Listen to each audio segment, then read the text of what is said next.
guys are always asking me how I'm so confident, and let me tell you something, it hasn't always been easy. Let's talk about the first time I had to grow some self-confidence. Let me walk you through memory lane, shall we? So it's the year 2001. My parents used to take us to Nigeria for like 3 months in the middle of the year, even though we were supposed to be in school, but I don't know, CPS and all those things wasn't that big at that time, honestly, because my parents had us in the village in the middle of the school year, and when we would come back, nobody would really say anything about it. So anyways, a couple of days before we were meant to go back to America, my mom was like, let's go and get our hair done so that you guys can be fresh for the school year. I'm like, hell yeah, let's go. So we go to this roadside shack. And obviously at this time, I'm literally 6 years old. I'm in the 2nd grade. This attendant comes out from the back of the shop. She must have been no older than 13 and a half years old. Homegirl was young, but I was younger, so it didn't seem like anything to me. And she asks us what hairstyle we want. My mom interrupts just when I was gonna say I wanted a perm. If you know, you know. That time, perm was all the rage. And says that she wants us to do ICO. At that time, obviously I'm 6. I don't even know what that is. So I'm like, okay. So I sit down to get my hair done, and homegirl starts bringing out thread and starts threading all my hair. So for those of you guys who don't know, ICO is this African threading hairstyle that you do to grow your hair. It's not necessarily the most aesthetically pleasing hairstyle, and especially at 6, I didn't really know what was going on, but whatever. I'm already here. I'm already in the middle of this roadside shack in the middle of Anambra. Let's just go with it. In order to convince me that this hair was stylish, my mom just kept on telling me that, oh, it's gonna grow your hair. Don't worry, it's gonna grow your hair. So my 6-year-old brain interpreted that as, we're doing this to grow my hair, but then once I go back to school, I'm gonna change the hairstyle. Right? Wrong. After some time, the hairstyle is finished and I literally look like Coolio, but I'm cool with it because I'm thinking, all right, it's still like a couple of days before we go back to America to go back to school. My hair's gonna grow. Again, I'm 6. I have no idea how long it takes for hair to grow. And then I'm gonna do, you know, braids or something cute like I always do. Fast forward, we're back in America. It's the day before we have to go back to school. Remember, guys, I have missed a lot of school. So let's say we landed on like a Sunday night. We had school Monday morning because we were already like a couple of weeks late to school. The day before school is about to start, I go to my mom and I'm like, Mom, when are we gonna take out this hair? I need to, you know, get my hair ready for school. And my mom's like, what? We're not changing the hair. This is the hair for school. What? I look like Medusa. I'm trying to explain to my mom that I cannot go to school like this. It's gonna mess up my steez. Not to mention, at the time, I went to a Catholic elementary school, but it was in the middle of the hood. So the kids were gonna flame me up if I come to school looking like that. Did my mom care? No. She told me it's fine. They will love it like that I look beautiful and I should go to school. Hey, good. So I beg and I plead and I plead and I beg with my mom to change this hairstyle before tomorrow because I already know these kids are gonna light my ass up. She's unshaken. She tells me there's nothing she can do. It's already 8:30 on a Sunday and I have school the next morning. So Monday rolls around and I wake up hoping that this hair debacle is just a bad dream. Unfortunately, when I looked into the mirror, I could see that it was very much my reality. So I go to school that morning with the trepidation of everything in me, just knowing that these kids are gonna light me up once they see that my hair looks like this. But I have no choice, I gotta go to school. It's winter time, so I'm wearing a jacket. So when I'm waiting at the bus stop for the yellow bus, I put my hoodie on to cover the hair so that no one can see it yet, to strategize what I'm gonna do. By the time I get to school, it's time to start assembly. So during the assembly, all the kids, we have to like line up in the rows of our grade, and like the principal will say, you know, different announcements about whatever's going on that day. My teacher comes up to me as I'm standing in line. You know I'm the tallest, so I'm literally standing all the way in the back. It was size order, as usual. And my teacher says, take off that jacket. Let me show you guys what I did. So mind you, we're in this hot ass auditorium. The heat is pumping, but I'm wearing this jacket like this, standing at the end of the line. And my teacher's like, Chisholm, take off your jacket, honey. Take off your jacket, honey. So do you know what I did? I'm hiding the hair. So I take it off like this. I'm like, okay. Wait. So I take off the jacket, but it's still, the hood is still on my head because I'm not trying to let no one see this hairstyle. I do not want to go through the trauma of the bullying.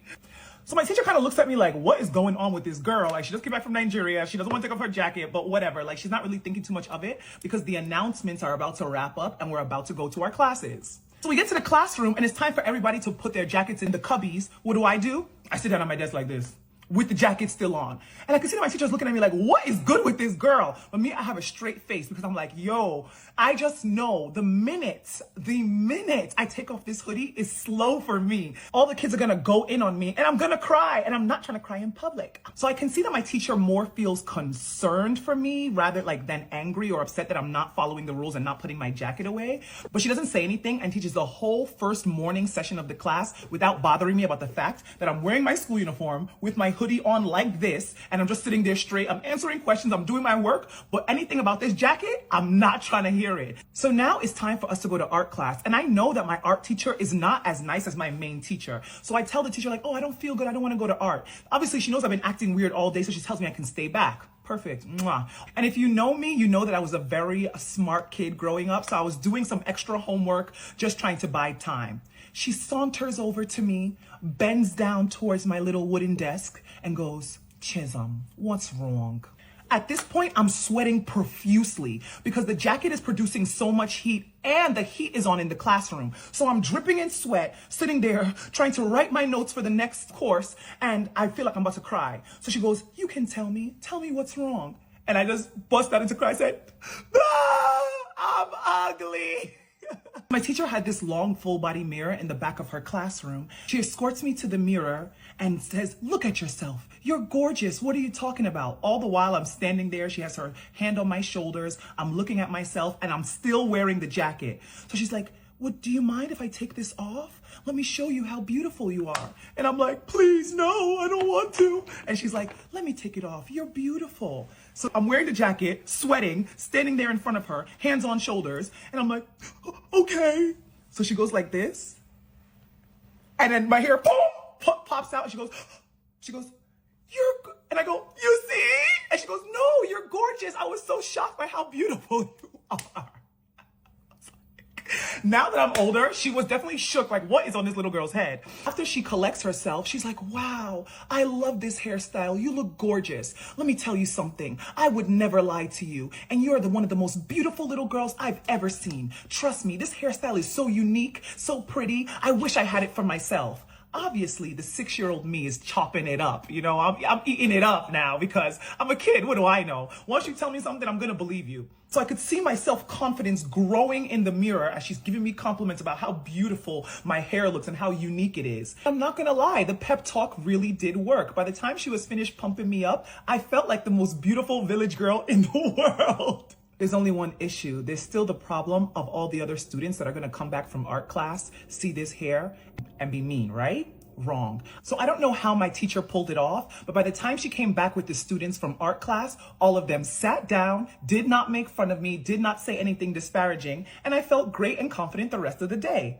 So when I get home, as soon as I open the door, my mom is like, how did your first day of school go? How did the students like your hair? And I was like, you know, in the beginning, I was really sad. I felt really ugly, but Mrs. McComsky told me I was beautiful, and then I had a great rest of the day. I thought my mom was going to embrace me and say, that's my child. Good job, girl. That's not what she said. She was like, oh, so when I told you you're beautiful this morning, you didn't want to hear a word. But now that some white lady has told you, now you believe it, Abi? Ha, ha. See me see trouble.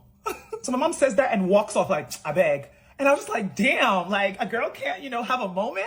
But even though my mom's delivery was terrible, I did realize in that moment at 6 years old, with my hair spiking up in all different directions, that I shouldn't rely on anyone else to feel beautiful. Feeling beautiful is only up to me and what I think about myself. Sounds crazy to say, but in that moment, I realized my mom did have a point there. Why did I rely on someone else to make me feel beautiful about myself? I'm beautiful. I was always beautiful, and I always will be. The lesson I had learned at 6 years old is my confidence has to come from within, and no external force can shake it or break it. Okay? Okay. Bye, guys.